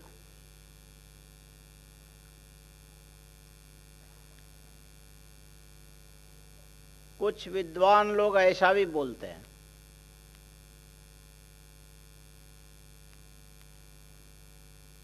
भागवत एक प्रकार से स्तुति दर्शन है। स्तुति दर्शन अनेक प्रसंगों को बनाकर जहां भक्तों के द्वारा भगवान की स्तुति की गई, उसी के अंदर सारे दार्शनिक सिद्धांत पिरो के रखे गए। और पुराणों में स्तुति के अंदर इतने सारे विचारणीय दार्शनिक तत्व पिरो के रखे नहीं गए, किसी में भी ऐसा नहीं। इसीलिए पुराने चिंतकों ने कहा कि भागवत एक प्रकार से देखो तो स्तुति दर्शन है, और दर्शन के सारे भार इसके अंदर प्रारंभ करना था। इसीलिए शुरू में ही भगवान वेदव्यास ने कहा, जन्माद्यस्य यतोऽन्वयादितरत चार्थेष्वभिज्ञस्वराट। जहां ब्रह्मसूत्र जन्माद्य से यत से प्रारंभ होता है, यहां भी उन्होंने उसी शब्द को लिया। ये केवल पुराण नहीं है, ये दर्शन है। और पुराण के अंदर अनेक प्रकार के आख्यान मिलेंगे, इतिहास मिलेंगे, लेकिन दर्शन में विचारणीय तत्व मिलता है। दृश्यते अनेन इति दर्शनम। ये जो विचारणीय तत्व विचार करने वाले को तत्व में निष्ठा उत्पन्न करने वाला होने से हमारी संस्कृति दर्शन मूलक है, जो आज तक टिकी है। जहां दर्शन नहीं होता है, उस संस्कृति को बनाए रखने के लिए आतंक मचाना पड़ता है, डर दिखाना पड़ता है, भय दिखाना पड़ता है। इसके बाद भी कब तक ये संस्कृति बनी रहेगी बोल नहीं सकते। जिसके अंदर दार्शनिक तत्व छिपा हुआ हो, तर्क युक्त विचार जिसके अंदर पड़ा हो, वो कभी भी मिटाए नहीं मिटता है। ये इसकी सनातन परंपरा है। एकस्त्वमेव जगदे तदमुष्ययत्वत् आद्यन्तयो पृथगवस्यसि मध्यतश्च सृष्ट्वा गुणव्यतिकरं निजमाययेदं नानेव तैरवसितस्तदनुप्रविष्ट। प्रहलाद जी बोलते, भगवान हम ये देखते हैं कि संसार में आपकी सत्ता के अतिरिक्त और किसी की सत्ता है ही नहीं, आप ही सब कुछ हैं। जगदे तदमुष्ययत् त्वम्, उसका कारण क्या है? ये जगत सृष्टि से पहले नहीं था, मध्य में दिख रहा है, प्रलय के बाद नहीं रहेगा। पहले न रहे और बीच में दिखाई दे और बाद में कहीं पर जाके लीन हो जाए तो मानना पड़ेगा ये जो बीच का दिखना गलत है, भ्रामक है। केवल परमात्मा भ्रम से जगत के रूप में दिखाई पड़ता है, वास्तव में परमात्मा की सत्ता से अतिरिक्त जगत की सत्ता नहीं है। कागज में चित्र बनाओ, अनेक चित्र बन सकते हैं, और चित्र बनने के बाद आकृति में भेद भी दिखाई पड़ेगा। कहोगे इस चित्र में भगवान है, भगवान के पास में गाय है, गाय के पास में बछड़ा है, बछड़े के पास में ग्वाल बाल है, ग्वाल बाल भगवान को देख रहे हैं, गाय भगवान के चरण को चाट, ये सारी आकृति प्रकृति बनेगी। लेकिन चित्र में दिखने वाले किसी भी आकृति में अंगुली ले जाकर के रखोगे, ये आंख है कि क्या है, अंत में अंगुली स्पर्श करके बता देगी। हम इतना जानते हैं ये कागज है, इसके अलावा कुछ नहीं। ये तुम्हारे मन ने कल्पना किया, ये गाय हैं, ये खुर हैं, ये आदमी हैं, ये भगवान हैं, ये बांसुरी हैं, ये कागज में कल्पना तुम्हारे द्वारा की गई। और पूरे आदि अंत में यदि कोई चीज दिखाई पड़ता है तो विचार करके देखोगे तो कागज ही कागज मिलेगा और कुछ नहीं। कागज को हटा दिया जाए, कोई आकृति कोई प्रकृति वहां बचने वाली नहीं है। प्रहलाद जी ने कहा, हे भगवान ये संसार भी इसी प्रकार का है।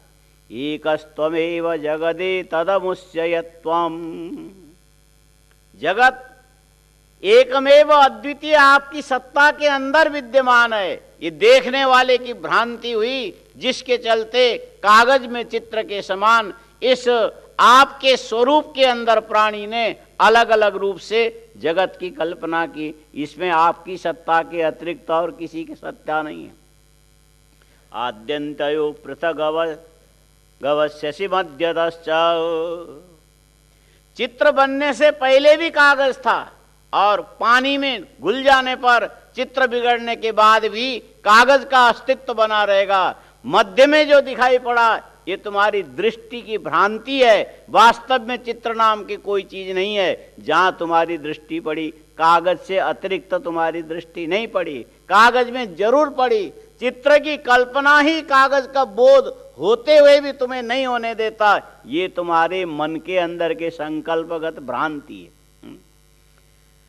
मा त्वं वा इदं सदसदीश भवांस्ततोऽन्यो माया यदात्म परबुद्धिरियं यपार्था यद्यस्य जन्म निधनं स्थितिरीक्षणं च तद्वै तदेव वसुकालवदस्ति तर्वो। ये चाहे कार्य हो चाहे कारण, कारण के रूप में ये लेते हैं रूप, रस, गंध, स्पर्श, शब्द। ये 5 तन्मात्राएं सारे भूतों के कारण माने जाते। पहले पृथ्वी केवल गंध तन्मात्रा में थी, जल तत्व मात्र रस तन्मात्रा में विद्यमान सूक्ष्म रूप में था, तेज केवल रूप तन्मात्रा में विद्यमान था, वायु स्पर्श तन्मात्रा में, आकाश शब्द तन्मात्रा में, और आकाश से शब्द से आकाश हुआ। ठीक इसी प्रकार स्पर्श से वायु हुआ, और रस से जल हुआ, रूप से तेज हुआ, गंध से पृथ्वी की उत्पत्ति हुई। ये कार्य कारण भाव इस ढंग से चलते हैं। सदसदी सभवांस्ततोन्यो माया यदात्म पर बुद्धिरियम य पार्था। ये कारण है, ये कार्य है, ये भी मनुष्य के मन के द्वारा कल्पना से सृजना की गई चीज है। वास्तव में देखो तो परमात्मा की सत्ता से अतिरिक्त और किसी की सत्ता संसार में नहीं है।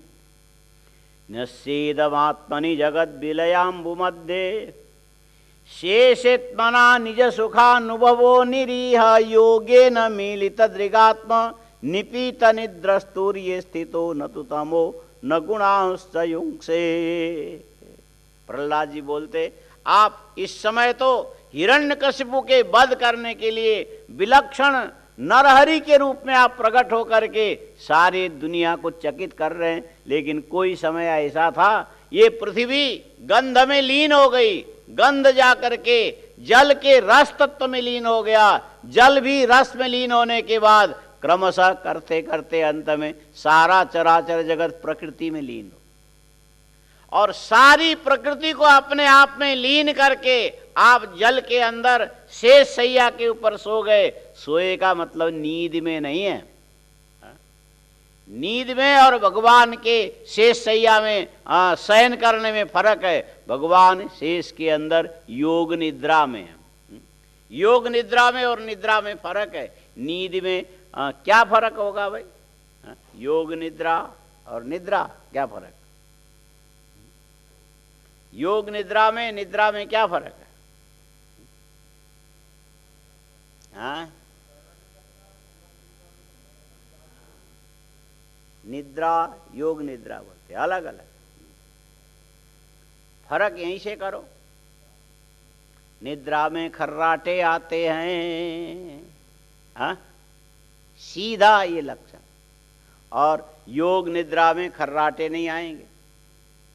और निद्रा के अंदर आप बैठे रहोगे तो सिर झुक जाएगा ऐसा, बैठे नहीं रह सकते, फिर नीचे यूं जाओगे, फिर ऊपर उठोगे। और योग निद्रा के अंदर शरीर शिथिल नहीं होता है, और निद्रा के अंदर आपकी सारे करण उपकरण अज्ञान में लीन होते हैं। योग निद्रा के अंदर वहाँ अज्ञान का नाम निशाना नहीं है, स्वरूप बोध स्पष्टतया योग निद्रा में बना रहता है, और भगवान शेष शैया में सारे जगत को लीन करके सोते हैं। वहाँ उनको अपने बोध में किसी प्रकार के अज्ञान के आवरण का सामना नहीं करना पड़ता, इसीलिए भगवान योग निद्रा में शयन करते हैं। शेषेत्मना निज सुखानुभवो निरीह योगेन मीलित दृगात्मनि निपीत निद्रा। अब सवाल है कि भगवान योग निद्रा में सुखी होकर सोते हैं कि दुखी होकर के सोते हैं? बहुत बार आदमी को दुखी होकर भी सोना पड़ता है। एक सज्जन ने अपने बच्चे को बाहर दरवाजे में बैठा दिया, कोई मेरे से मिलने के लिए आवे, कहना कि पिताजी बाहर गए, मैं थोड़ा आराम करता हूं। और थोड़ी देर में आदमी आया, तुम्हारे पिताजी घर में हैं? हाँ है तो घर में सोए हैं, लेकिन उन्होंने ये कहा जो भी आवे उसको ये बोल देना घर में नहीं है, बाहर गए, इसीलिए मैं बाहर बैठा हूं। वो बेचारा देखता रह गया, और उसका जो सोना ये सुखद नहीं है, दुखद है। और भगवान योग निद्रा में सोए, और उनके पास क्या क्या, क्योंकि इस व्यक्ति के पास अपना व्यक्तित्व था, व्यक्तित्व भी आपके स्वरूप से भिन्न पदार्थ है। व्यक्तित्व आपका स्वरूप नहीं है। व्यक्तित्व का मतलब है कि व्यक्तित्व में कई अलग अलग चीजें देखी जाती है। व्यक्तित्व निखारने के लिए आदमी सबसे पहले आश्रय लेता है विद्या का। विद्या व्यक्तित्व को निखारने वाली मानी जाती है, इसीलिए बाल्यावस्था में सबसे पहले विद्या का अभ्यास करो। शैशवे व्यस्त विद्यानाम यौवने विशेषिणाम वार्धक्ये मुनिवृत्तीनाम योगे नान्ते तनुत्यजाम।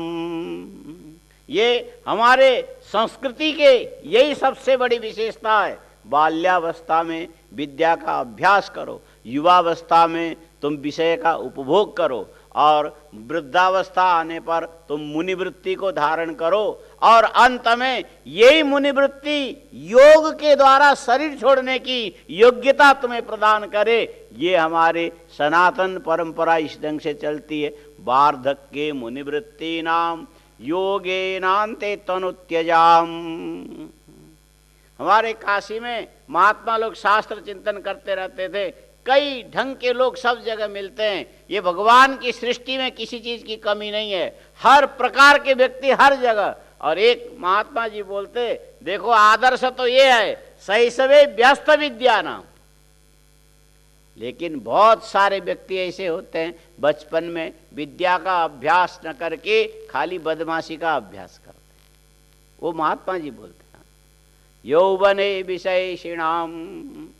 और युवावस्था में विषय की आकांक्षा मनुष्य में रहती है, लेकिन जो बचपन से जिसने बदमाशी का अभ्यास किया और युवावस्था में जाकर के और भी ज्यादा जहरीला बन जाता।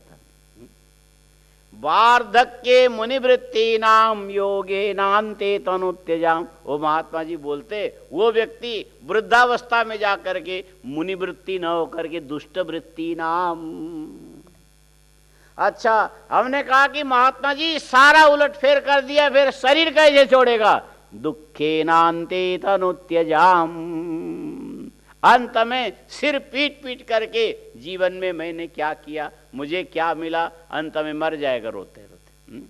लेकिन सनातन शुद्ध परंपरा ये है, बाल्यावस्था में विद्या का अभ्यास करो, युवावस्था में विषय का सेवन करो, वृद्धावस्था में जाकर के मुनिवृत्ति को धारण करो, अंत में योग के द्वारा शरीर को छोड़ना, ये हमारी परंपरा है। और योग के भगवान नारायण समग्र जगत को अपने आप में लीन करके जो शयन करते हैं, योग निद्रा में शयन करते, और उनके पास सुख आनंद है कि नहीं? बोले वो आनंद के अलावा और कोई चीज नहीं। इसी बात को लेकर के परमात्मा के जहां पर निर्वचन किया जाता है, वहां बोलते परमात्मा निरीह है। हाँ, निरीह का मतलब यह, ये मेरा व्यक्तित्व, ये मेरी विद्या, ये मेरी कमाई, ये मेरा घर, ये मेरे संबंधी, ये मेरे अन्य कई प्रकार की चीजें, ये कहने के लिए भगवान के पास कुछ भी नहीं है। और न होने पर भी भगवान के पास कोई किसी प्रकार के अभावजन्य दुख भी नहीं। किसी साधन के बिना भी साधन से होने वाले समग्र सुख की अनुभूति, जिसको स्वभाव सिद्ध अपने आप में उपलब्ध होवे, और इस प्रकार निष्क्रिय रहने वाले तत्व को योग निद्रा में स्थित है ऐसा माना जाता है। भगवान भी सारे जगत को अपने में लीन करके कोई यह की भावना के बिना भी परमानंद में स्थित हैं। ऐसे हे भगवान, फिर जब आपकी इच्छा होती है, प्राणियों के कर्म के वशीभूत होकर के आप अपनी आंख खोलते हैं, तूर्य स्थितो न तु तमो न गुणांश्च युंसे। तूर्य माने चतुर्थ होता है। भगवान जागृत अवस्था में नहीं है, उस समय भगवान स्वप्न नहीं देख रहे होते, उस समय भगवान सुषुप्ति के अज्ञान अंधकार में नहीं होते, बल्कि जागृत स्वप्न सुषुप्ति को जो प्रकाशित करता है, ऐसे दिव्य अपने स्वरूप की अनुभूति से ही समग्र दुखों को तिरस्कृत करके अपने स्वरूप में स्थित ऐसे जो भगवान है, वो सृष्टि काल में भी उसी रूप में अभी भी है। सोने की गहना बना लोगे, सोना अपना रूप नहीं छोड़ता, सोना ही बना रहेगा। और सोने को दोबारा पिघालोगे तो भी सोना ही रहेगा। पिघलने पर जो उसका असली रूप रहेगा, गहना बनते समय भी उस रूप का परित्याग नहीं करता। देखने वाले की दृष्टि में भ्रांति उत्पन्न हुई, सुवर्ण जैसा का वैसा ही है। जगत के रूप में हम परमात्मा को देख रहे हैं, हमारे मन और दृष्टि की भ्रांति है कि हम जगत को परमात्मा से भिन्न रूप में देखते, लेकिन ये परमात्मा से भिन्न एक कण भी नहीं। तस्यैव ते वपुरिदम निज काल शक्त्या संचोदित प्रकृति धर्मण आत्मगूढ़म अम्भस्यनंत शयनात् विरमत्य समाधे नाभेरभुत्स कणिका बटवन महाब्जम। प्रहलाद जी पीछे की बात कहते, जब योग निद्रा में शयन करते करते प्राणियों के कर्म ने आपको एक से अनेक होने के संकल्प के लिए प्रेरित किया, तब आपके मन में ये संकल्प स्पंदित हुआ, एको हम बहुश्याम प्रजाएय। फिर आपके नाभि से कमल, कमल से ब्रह्मा उत्पन्न हुए। ये उत्पत्ति ठीक उसी प्रकार से थी जैसे बट के बीज के अंदर से वृक्ष के अंकुर निकल करके विशाल वृक्ष का रूप ले लेता है, ठीक इसी प्रकार भगवान के नाभि से कमल, कमल में ब्रह्मा हो गए। स्वकणिका बटवन महाब्जम तत्संभव कविरतोन्यदपश्यमान स्वाम बीजमात्मनि ततम स्वबहिर्विचिन्त्य नाबिन्ददब्ध शतमप्सु निमज्जमानो जातेंकुरे कथम ये पलभेत बीजम। भगवान के सामने दोनों ही थे, स्तुति करने वाला प्रहलाद भी था, और प्रहलाद जी जिन बात का उल्लेख कर रहा है वो ब्रह्मा जी भी भगवान नृसिंह के सामने बैठे थे। प्रहलाद जी इशारा करके बोलते, ये बूढ़े ब्रह्मा जी देखो, जब कमल में पैदा हुए उस समय इन्होंने मन में विचार किया मैं अपने कारण को खोज निकालूं। ये जो कमल के नाल को पकड़ के नीचे नीचे नीचे नीचे उतरने लगे, अपने दिव्य शक्ति के द्वारा पता नहीं कितने हजारों वर्ष तक खोजते रहे, लेकिन मूल नहीं मिला। प्रहलाद जी बोलने लगे ये सृष्टि के आदि देवता है, लेकिन इनको ये ज्ञान नहीं हुआ। हाँ, अंकुर उत्पन्न होने के बाद कभी भी जो बट का अंकुर है यह अपने बीज को दोबारा नहीं पा सकता है।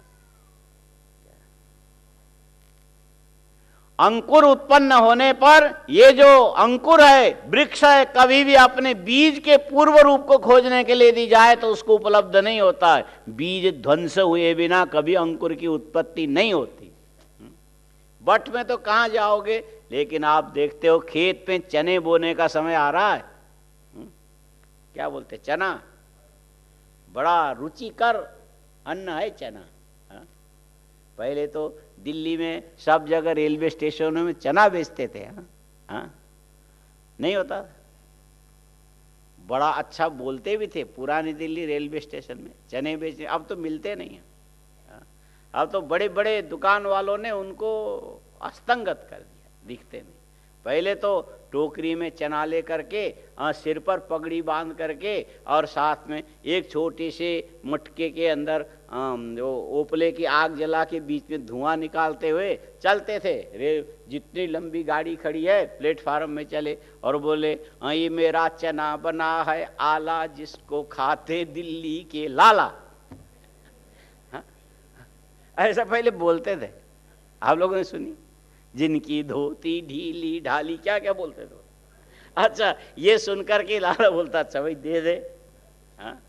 माने ये चना बड़ा विचित्र, हर जगह काम आता है, हर जगह। लड्डू बनाओ तो चना, बेसन चाहिए ना, दाल बनाओ तो चना, और सब्जी बनाओ तो चना, हर माने कोई ऐसी जगह नहीं। लोग बोलते है घोड़े का दाना है ये चना, घोड़े का दाना जो खाए वो रहेगा बना, पता नहीं क्या क्या इसके पीछे। और ये चना एक दिन रात को भिगा दो और सुबह देखो। बीजने से पहले कैसा था? सूखा चना हाथ में लेके देखो, उसका मुंह कैसा होता है। ऐसा लगे कि बिल्कुल चिंता में ग्रस्त होकर के दो दांत सामने बचे हो, एक नीचे एक ऊपर। वो आदमी मसूड़े से दोनों दांत दबा करके कैसा यूं सा मुंह बना के बैठता है, और चने का नोक ऐसे होता है, और नीचे का हिस्सा देखो तो जैसा है वैसे ही है। और रात भर पानी में भीगने के बाद सुबह देखोगे तो पता नहीं कोई और ही आकृति दिखेगी।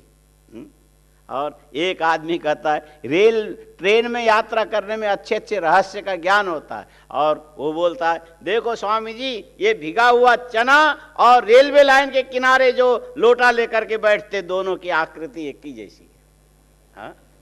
आदमी के दिमाग कहाँ कहाँ जाता है बोला नहीं जा सकता।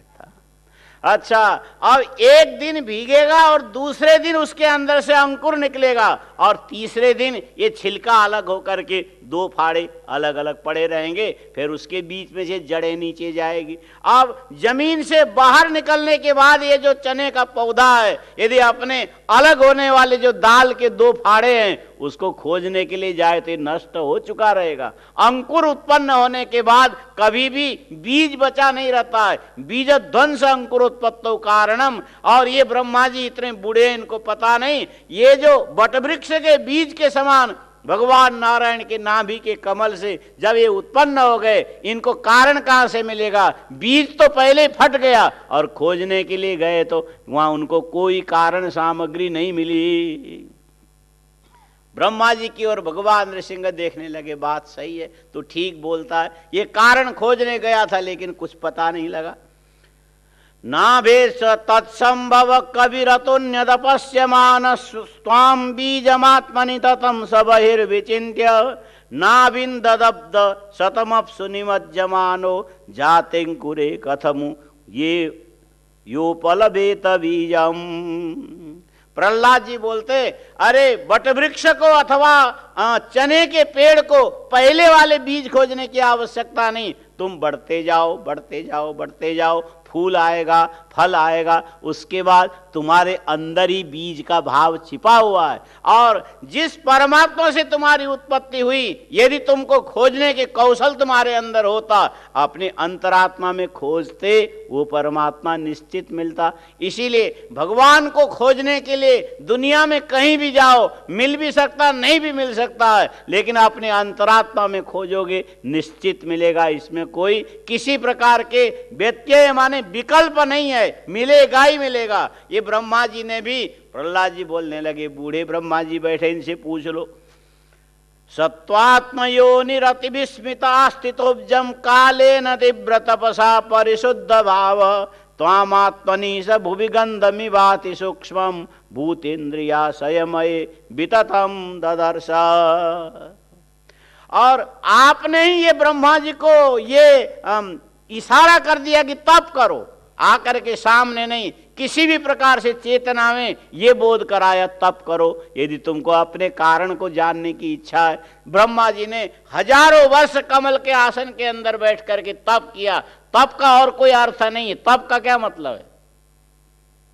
तप करना चाहिए। बैठे बैठे एक बच्चा यूं यूं करता है, मैंने कहा क्या कर रहे हो? बोले तप कर रहा हूं। इसमें क्या तप है? बोले हाथ से हाथ रगड़ते तो गर्म हो जाता है। हाँ, ये तप है, लेकिन ये तप पर्याप्त नहीं है। तप क्या होना चाहिए? मनसश्चेन्द्रियाणाम च ऐकाग्रम तप उच्यते। तप दूसरे ढंग से होता है। मन को सारे इंद्रियों को मन में समाहित करना, मन को बुद्धि में समाहित करना। अंदर से मन बड़ा जोर लगाएगा, हमको हंसना है, हमको बोलना है, हमको चलना है, हमको आगे जाना है, 5-6 बातें करनी है दुनिया को। ये सारे संस्कार मन के अंदर पड़े रहते। ये अंदर के संस्कार को अंदर जब दबा के बैठने लगोगे, थोड़ी देर बीता नहीं कि आपका सिर झुक जाएगा। यदि अभ्यास बराबर नहीं होगा तो क्या होगा? हाँ? सिर झुकेगा। कैसे? नींद से। बात समझ में आएगी नहीं। कोई बोले चुपचाप बैठो, बैठ गए, और ऐसा सीधे बैठ के तप करो, करते करते तप तो क्या, तपने से पहले गल जाओगे। हाँ?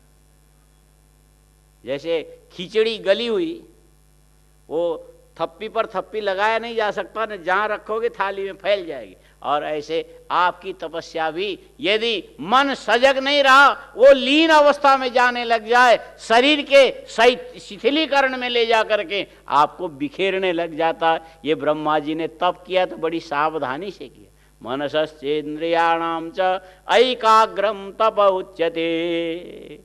बोला तो ये जाता है। अर्जुन ने भी भगवान श्री कृष्ण से यही कहा, ये मन बड़ा दृढ़ है, ये मन बड़ा बलवान है, ये मन सबको प्रमथन करने वाला है, किसी को शांति से रहने नहीं देता। प्रमाथि बलवदृढ़म तस्याहम निग्रहम मन्ये वायोरिव सुदुष्करम।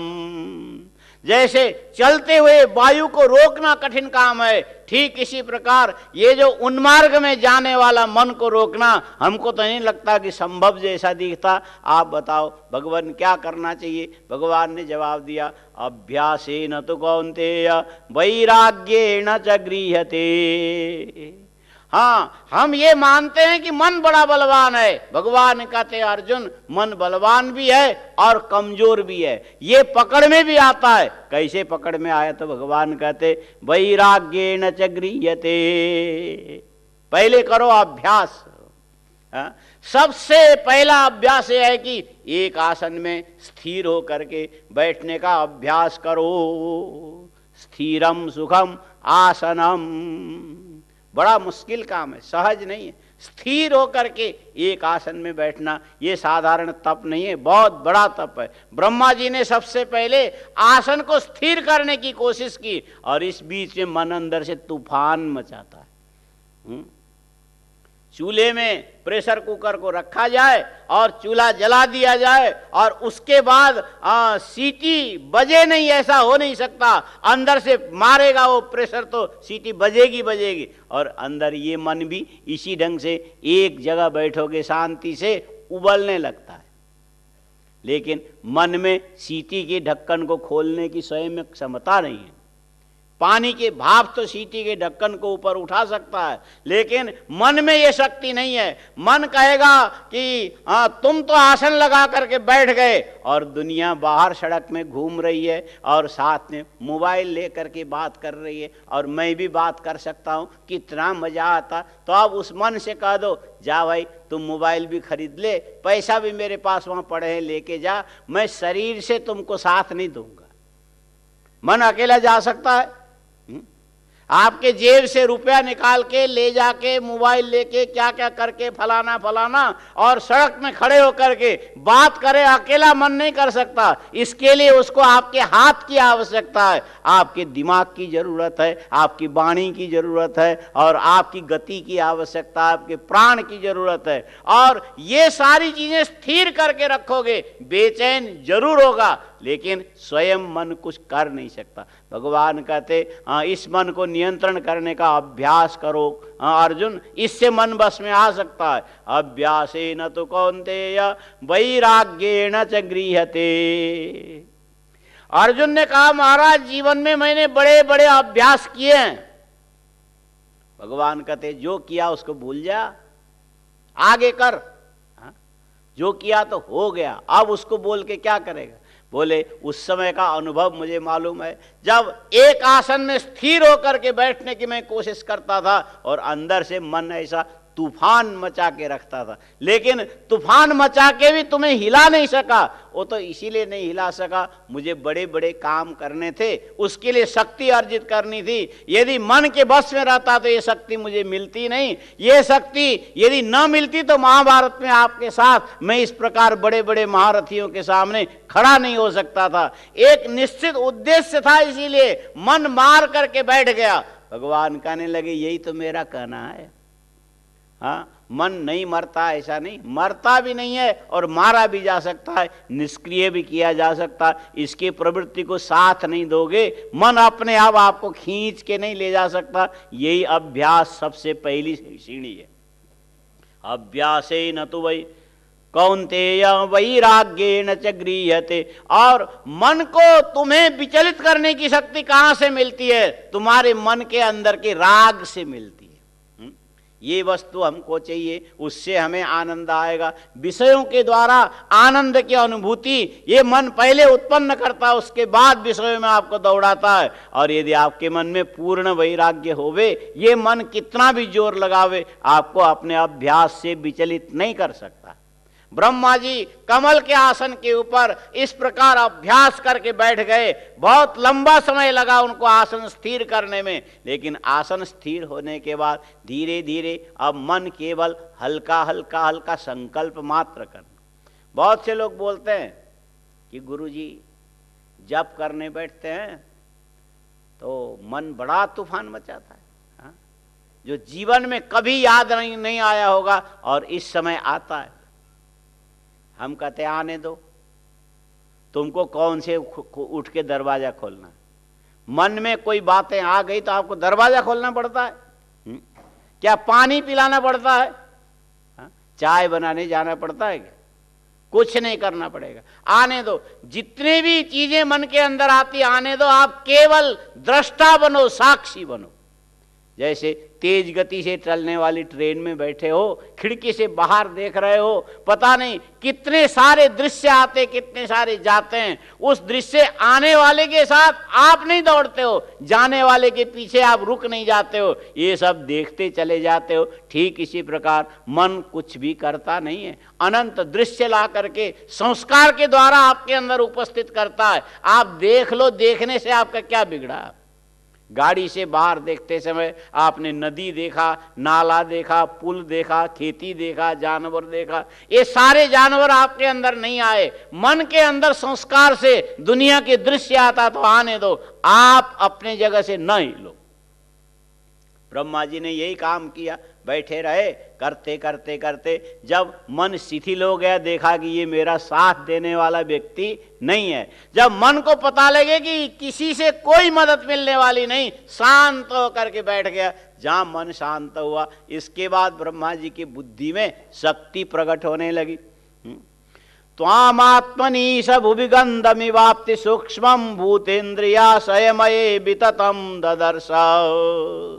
अब तो ब्रह्मा जी ने अपने शरीर को नहीं देखा, अपने अंदर की बेचैनी को नहीं देखा, अपने अंदर की तूफान को नहीं देखा, परम शांत हो चुके थे।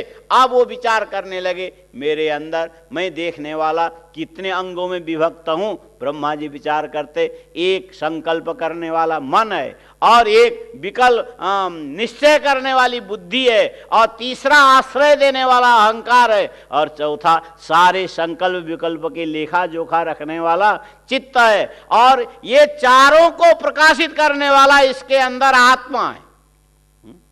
वो आत्मा वही परमात्मा है, उससे भिन्न परमात्मा कोई नहीं। और जब अपने मन बुद्धि चित्त अहंकार के अंदर परमात्मा को देखने लगे, पृथ्वी के अंदर छिपे हुए गंध के समान दिखाई नहीं देता, अनुभव में जरूर आता है। ऐसे परमात्मा का मन में जब अन्वेषण करना प्रारंभ किया, एवं सहस्त्र बदनांग्री शिर करोरु नासास्य कर्ण नयना भरणा युदाढ्यम मायामयम सदुपलक्षित सन्निवेशम दृष्ट्वा महापुरुषमापमुदम विरंची।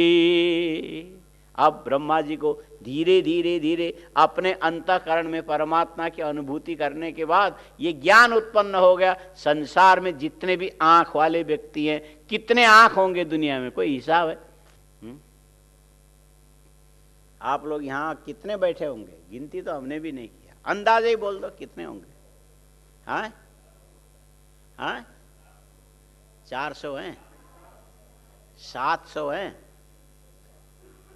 अच्छा, 700 आदमी हैं तो 700 की आंखें कितनी होंगी? 1400। थोड़ा बहुत कम भी हो सकता है, एक आध कहीं कम भी हो सकता है। हम तो कहते हैं कि 14 ही होवे तो अच्छा है। हाँ? 700 आदमी के 2 आंखें मिला के कितने हो गए? 1400। अच्छा, अब ये विचार करो, पूरे दिल्ली में कितने व्यक्ति होंगे? दिल्ली की बस्ती तो निश्चित है ना, 1 करोड़ करीब पहुंच गई। हाँ, कितना? 1.25 करोड़ से ऊपर। अच्छा, 1.25 करोड़ आदमी के जो आंखें कितने होंगी? हाँ, 2.5 करोड़ आंखें हो गई। देखो आंखें बढ़ती चली जा रही। अच्छा, पूरे भारतवर्ष में कितने आदमी हैं? 1.25 अरब। हाँ? दिल्ली में 1.25 करोड़ तो देश में 1.25 अरब, और 1.25 अरब आदमी के 2-2 आंखें होंगे तो कितने होंगे? हाँ, 2.5 अरब इसी देश में हो गया तो पूरे संसार की संख्या गिनने लग जाओ तो कितने होंगे? कोई हिसाब है? ये 6-7 अरब से भी ज्यादा ही होगा। हाँ? ये निश्चित है, गिना हुआ लोगों ने लग, और हम लोगों को याद नहीं, वो बात अलग है। अच्छा, अब उसका दुगना करो तो कितने आंखें हैं? और ये तो अभी वर्तमान के इस समय का है, और ये संसार कब से चला आ रहा है, कब तक चलना है? इतनी सारी आंखें किसकी है? तो बोले ये आंखें व्यक्ति की नहीं है। ब्रह्मा जी बोलते ये आंखें भगवान की है। इतने सारे आकृति के अंदर भगवान इतने आंख बन करके चमक रहे हैं। हाँ? इसी रूप में हम लोग परमात्मा की स्तुति रोज करते हैं। अर्थ ज्ञान नहीं होता इसीलिए अनर्थ होता है, बात अलग है। सहस्त्र बोलते हैं ना, क्या बोलते हैं? सहस्त्र शीरेखा, सहस्त्र शीर्ष, सहस्त्र माने अनंत, और जिस परमात्मा के अनंत आंखें हैं, ये प्राणियों की आंखें सब उसी की आंखें हैं, और अनंत सिर, प्राणियों के सिर उसी के सिर है, अनंत हाथ, प्राणियों के हाथ उसी के हाथ। अब तो ब्रह्मा जी निष्क्रिय होकर के बैठे हैं, सारे संसार में जितने भी प्राणियों के अंदर क्रियाकलाप हो रहा है, ज्ञानेंद्रियां, कर्मेंद्रियां प्रचलित हो रही हैं, ये सब के सब एक ही परमात्मा की चमक है। इस रूप में हृदय में आंख बंद करके बैठे बैठे ये अनुभव करने लगे ब्रह्मा जी। नासास्य कर्ण नयना भरणा युधाढ्यम। संसार के प्राणी अनेक प्रकार के, कितने प्राणियों के कान होंगे, कितने प्राणियों के जिह्वा होंगे, कितने प्राणियों के नासिकाएं होंगे, सब भगवान ही इन इन रूपों में व्यक्त होकर के सारे प्राणियों को ज्ञान प्रदान कर रहे हैं। ये सब मिला के तत्व क्या है? एक ही परमात्मा।